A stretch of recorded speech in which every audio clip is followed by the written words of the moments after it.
fa nivoaka malina andritry ny filan-kevitry ny ministra ilay antsoina hoe ligne de base any Madagasikara izay misahana ny nosy kely antsoina hoe Îles Éparses ireo nosy izay takina ny amerenana izany amintsika no voarakitra ao anatin'izy ity mitondra fanazavana sy ny tsara ho fantatra momba izany ny sekretera-mpanjakana misahana an-dranomasina. Vomaly zao tsika namoaka an'ilay ligne de base raika amin'ny folo taona io ligne de base io tsy nivoaka ny antony tsy misy masa miresaka ireo Îles Éparses na nosy malagasy ireo ny gouvernement rehetra sy ny filoham-pirenena rehetra zay fandimy teo fa tamin'ity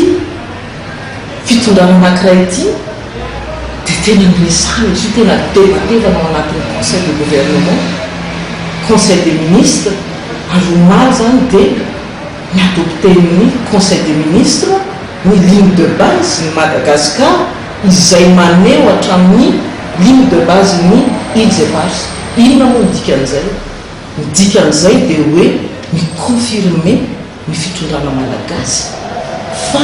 any Madagascar ny Îles Éparses satria izay foana no anenjehan'ny société civile sy ny mpana politika sasany ny fitondrana zany hoe tsy manana volonté ny fitondrana amerina ny Îles Éparses dikana ngezabe zay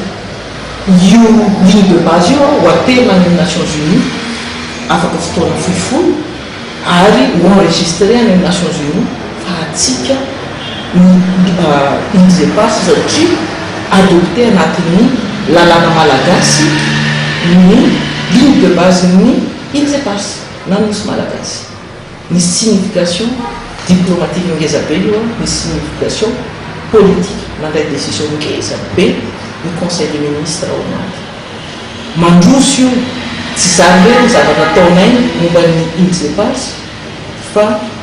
mbola misy fanomanana ataonay amin'izao fa araky ny fitenin'izay namana mpiara-miasa ato zay moa hoe mivorona samborona moa sy izy tsy tairina